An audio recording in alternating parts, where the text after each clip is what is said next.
à vous et merci de nous rejoindre sur Weli TV pour un nouveau journal du Sénégal oriental.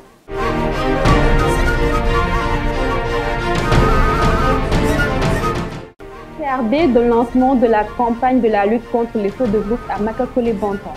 La 24e brigade de la zone militaire numéro 4 célèbre la première édition de la fête patronale. La visite de l'ambassade de France dans les locaux des États et de Weli Media. Programme Tekifi en caravane dans le sud-est du Sénégal. Le rappeur Angel Kouyaté sort son premier album intitulé Dieu de cœur. Un CRD présidé par le gouverneur Oumar Mamadou Baldé a été organisé à Makacoulé-Banton dans le but de lutter contre les feux de brousse. Reportage Rokaya Amar, Moussa Ndiaye. Dans le but de lutter contre les feux de brousse, le gouverneur de la région de Tambacounda, Oumar Mamadou Baldé et sa délégation, le chef d'inspection régionale des eaux et forêts, Mamadou Gaye, la population de la commune de Makacoulé-Banton ont tous répondu à l'appel du sous-préfet de la commune de Maka, M. Mbaké Thiam. Très honoré d'avoir présidé cette cérémonie, le chef de l'exécutif régional a salué cet acte noble et respectueux du sous-préfet de Makacoulé-Banton. Population de la commune de Makacoulé-Banton, population de la région de Tambacounda. Je voudrais vous dire que je suis particulièrement honoré de présider ce matin dans la commune de Makacoulé-Banton le CRD spécial décentralisé qui est un moment fort de sensibilisation et d'échange sur les feux de brousse au niveau de la région de Tambacounda.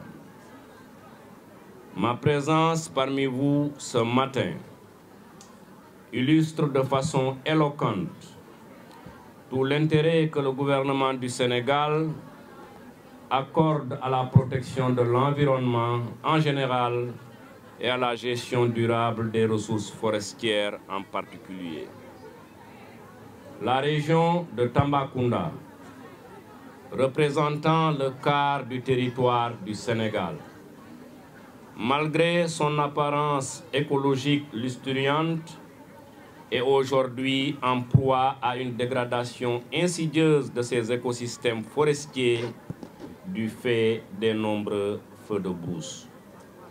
Ce phénomène grave, aux conséquences néfastes pour l'homme et la biosphère, inquiète au plus haut point les autorités de ce pays qui ont engagé une bataille qu'il nous faut gagner à tout prix pour juguler le fléau. La population de la commune de Maka a joué un rôle très important dans la lutte contre les feux de brousse. Leur souhait, c'est de relever le défi afin d'apporter un soutien sans faille au service national des eaux et forêts.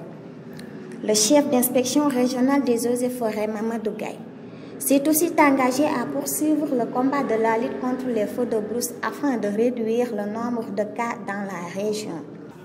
Monsieur le gouverneur, ces réalisations et prévisions, bien que quantitativement faibles vu l'ampleur des défis qui nous interpellent, n'en demeurent pas moins un gage d'adhésion des populations à travers les groupements des jeunes et des femmes, les associations des villages, des quartiers, les coopératives d'exploitants forestiers, l'association de déposeurs locaux de charbon de bois, le mouvement Tamba Conscient et entre autres, qui ont bien compris que la lutte contre les feux de brousse n'est plus une activité exclusivement réservée aux services forestiers. Ces félicitations s'adressent également à toutes les collectivités locales de la région qui, à travers leurs actions de tous les jours, n'ont cessé de nous donner la preuve que le transfert de compétences érigé en mode gouvernement irréversible en matière d'environnement et de gestion des ressources naturelles par notre pays est un concept pertinent et assez bien maîtrisé malgré les difficultés notées ça et là.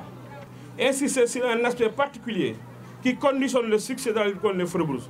Il s'agit de la lutte préventive. Pour ne pas disperser nos efforts et ainsi perdre du temps et surtout de l'argent, tâchons de miser sur la prévention. L'événement était riche en émotions. En effet, les autorités ont rendu visite au khalife général de la commune qui était honoré de les recevoir. Des prières ont été faites par le khalifa en l'encontre du gouverneur et de ses hôtes. Après ce moment de recueillement cap sur la forêt classée, Une forêt très spéciale de par sa propreté car entretenue par la population qui veille à son entretien. Un espace tellement dégagé que cela a séduit le gouverneur qui appuie le volant pour guider la délégation sous les applaudissements de la foule. Les belles prestations des troupes de Papa Diali, Bourré sans loi et Nyanyuli.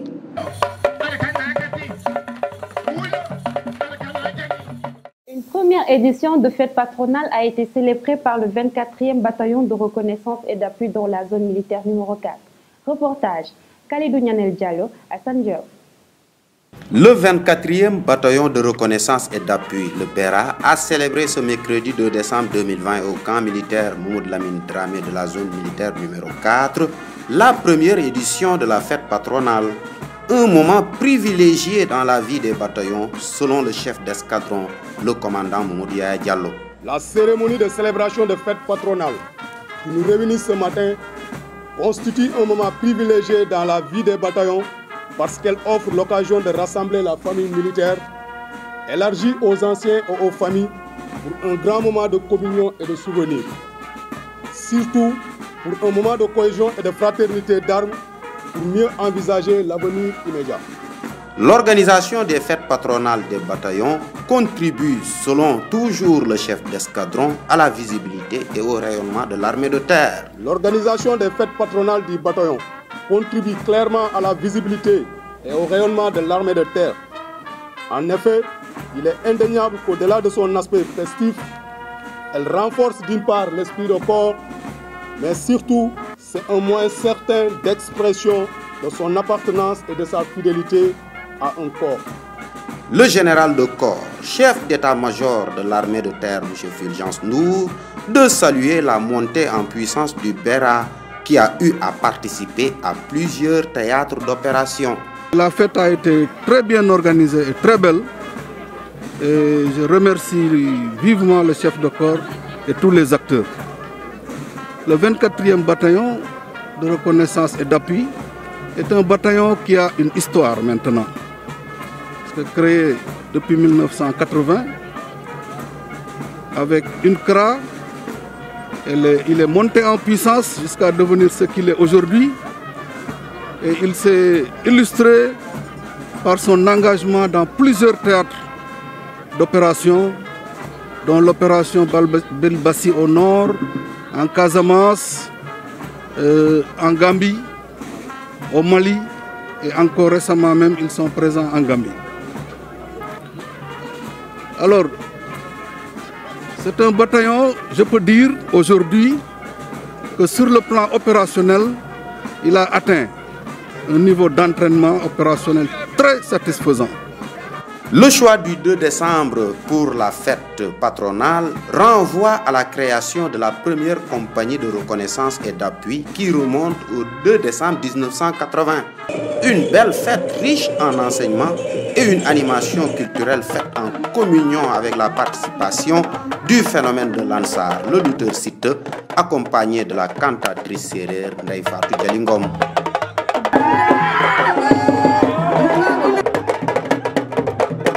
Dans le cadre des relations internationales, le groupe ISETA et Willy Media ont reçu la visite de l'ambassade de France.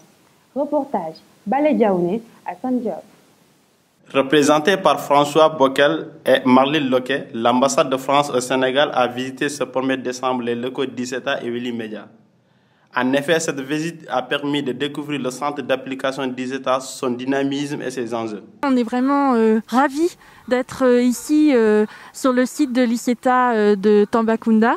L'accueil est toujours vraiment chaleureux et puis surtout je suis contente aussi de voir ce site que j'ai vu en construction en 2018 pour voir maintenant les édifices sortis de terre avec des apprenants dans le cadre notamment des certificats de spécialité en horticulture, en aviculture, avec un partenariat des clusters horticulture et aviculture qui sont soutenus par l'Agence française de développement.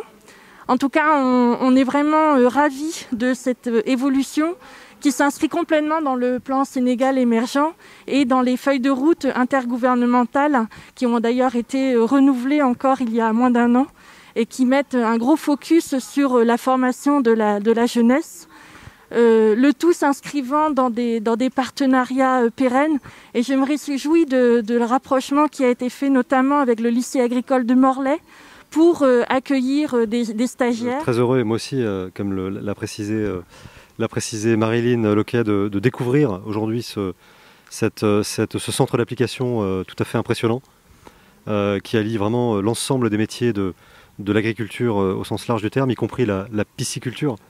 Et je trouve que voilà, le fait au cœur du Sénégal de développer une activité piscicole est tout à fait exemplaire et symbolique de cette volonté de diversification de l'agriculture au Sénégal et de l'aquaculture. Et cela mérite d'être remarqué. Marilyn a dit, c'est une priorité absolue pour la France que de soutenir ce secteur qui emploie au Sénégal ou fait travailler au Sénégal près de 70 ou 80% de la population. Et donc c'est absolument nécessaire pour le développement économique du territoire, de l'État du Sénégal, de continuer à se mobiliser à vos côtés dans ce secteur. Voilà. Dans le cadre des missions de coopération internationale, ICETA travaille en étroite collaboration avec les services de coopération de l'ambassade de France. Il appuie considérablement les orientations du gouvernement du Sénégal et du secteur privé pour le développement des enseignements agricoles. Aujourd'hui, nous sommes très contents de recevoir M. François Bockel et Mme Marilyn Loquet, chargés de coopération au niveau de l'ambassade de France, et que nous remercions depuis près de 2 ans, parce que nous travaillons avec l'ambassade sur des questions de la formation agricole. Et aujourd'hui, je pense qu'ils ont pu constater d'eux-mêmes que ICETA a amélioré les outils d'apprentissage et de formation de nos jeunes, qui contribuent nettement au développement de la filière agricole au Sénégal, sur les mêmes orientations de la politique de l'État du Sénégal, donc pour développer l'agriculture, développer les savoir-faire au niveau de cette question agricole. Et ICETA félicite vraiment l'ambassade de France. Aujourd'hui, ICETA est en coopération avec les universités agricoles françaises et est en train de développer une plateforme d'enseignement à distance en vue de donner à ces jeunes étudiants de co-diplomation avec ces universités. Cela permet ainsi de lutter contre l'immigration irrégulière. ICETA est et demeure une fierté nationale et africaine. Pour lutter contre l'immigration irrégulière, le programme Tekifi était en caravane afin de sensibiliser les jeunes et de développer l'emploi au Sénégal, notamment dans le sud-est. Reportage Hadiso Mamdiaramar. Le programme Tekifi, en partenariat avec le 3FPT, le CFP, l'ADPME et l'équipe UMF Tambacounda, a organisé une caravane de 3 jours, du 1er au 3 décembre, au jardin de la mairie de la commune de Tambacounda, afin de développer l'emploi au Sénégal. Alors, le bureau de mise à niveau, pour rappel, est une structure de l'État du Sénégal qui est créée par décret présidentiel et qui a pour mission de promouvoir la compétitivité des entreprises du Sénégal. Alors, nous sommes là depuis 2018 pour mettre en œuvre le programme Tekifi, qui est aujourd'hui à sa 5e édition de la caravane, et lequel programme est composé de 4 objectifs spécifiques.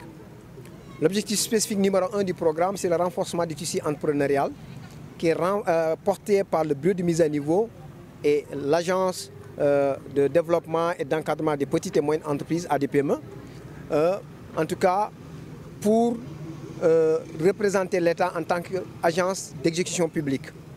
L'objectif spécifique numéro 2, c'est l'accès équitable à la formation professionnelle qui s'est matérialisé à travers un projet ACFOP qui est géré par l'UXDEV comme leader et qui sont basés également au niveau de l'inspection d'académie de Tambacounda.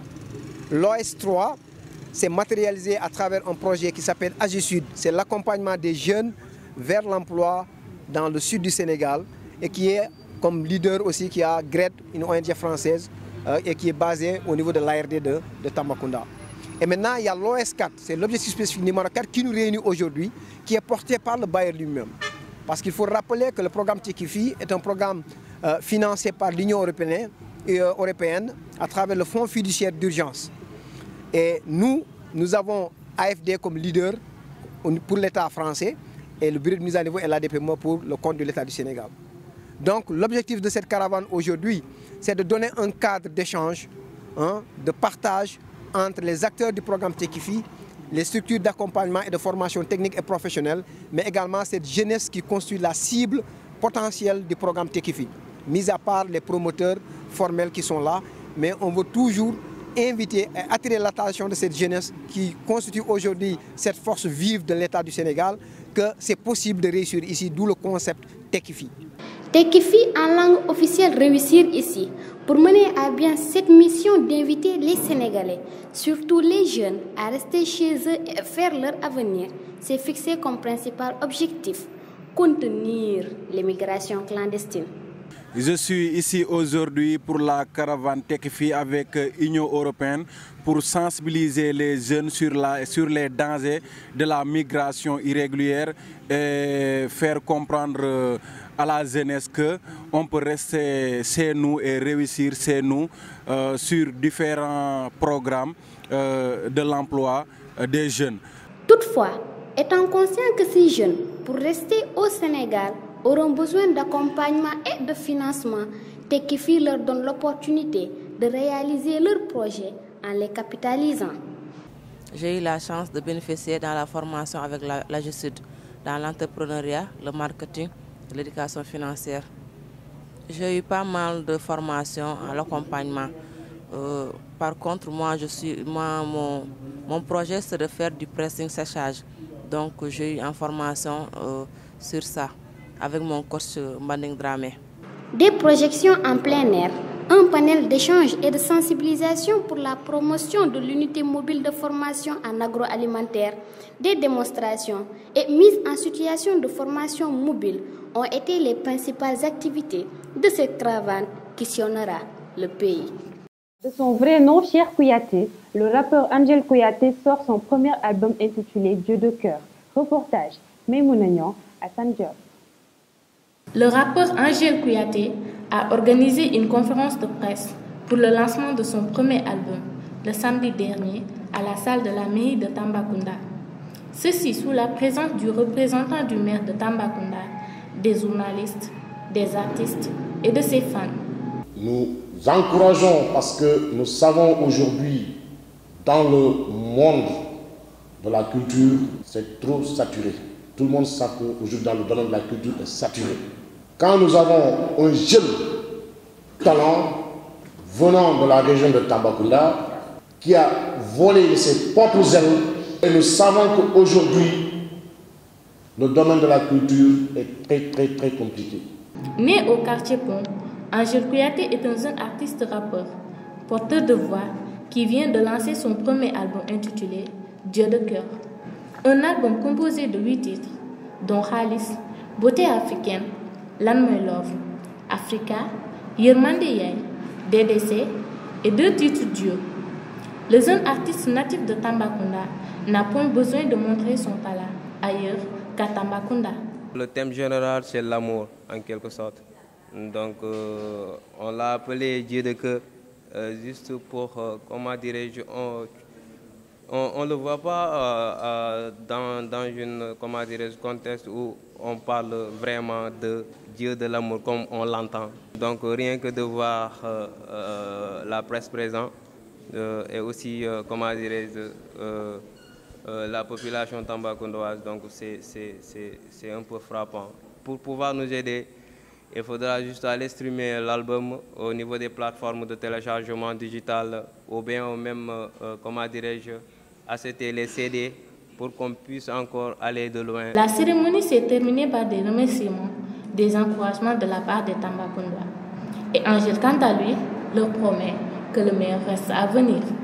C'est mon soleil, c'est elle qui fait briller mes journées, c'est elle que j'aime. Hale bile moy sama lunne funne sama hel bi nawna boy bi man moy sama ohol ayni nena man dama jantal moy sama xol avec elle c'est la belle vie. C'est l'heure de la chronique de la semaine avec Khalidou Nialel Diallo. La faucheuse a encore frappé. Le lion est tombé. Papa Bouba Diop, l'ancien international de football, est décédé ce dimanche 29 novembre 2020 des suites d'une longue maladie. Le peuple sénégalais et le monde du football saluent la mémoire du vaillant footballeur qui avait inscrit le premier but du Mondial 2002 contre la France. Une performance exceptionnelle qui avait provoqué une liesse populaire indescriptible au Sénégal. Papa Bouba ne s'était pas limité à terrasser la France. Il inscrit un doublé contre l'Uruguay qui qualifiait le Sénégal en 8e de finale, ce qui fait de lui l'actuel meilleur buteur du Sénégal en Coupe du Monde. Suffisant pour dire que notre héros national est parti à jamais, laissant derrière lui un peuple meurtri. C'était un homme discret, un bon footballeur, respecté par tous pour sa courtoisie et son talent. Birago Diop disait, je le cite, « Ceux qui sont morts ne sont jamais partis. Ils sont dans l'ombre qui s'éclaire et dans l'ombre qui s'épaissit. Les morts ne sont pas sous la terre. Ils sont dans l'arbre qui frémit. Ils sont dans le bois qui gémit. Ils sont dans l'eau qui coule. Ils sont dans l'eau qui dort. Ils sont dans la case. Ils sont dans la foule. Les morts ne sont pas morts. Oui, Bouba, tu seras toujours présent dans nos cœurs. Merci, Vaillant Gaïndé, pour tous les bons et loyaux services rendus à notre nation. Tes coachs de cette belle épopée de 2002 qui t'ont devancé, je veux dire Abdou Karim Bruno Metsu et Jules-François Bokandé et Samaï, t'accueilleront à bras ouverts. Qu'Allah ait pitié de ton âme et t'ouvre les portes de son paradis céleste. Repose en paix, éternel lion, et que la terre de Rufisque te soit légère.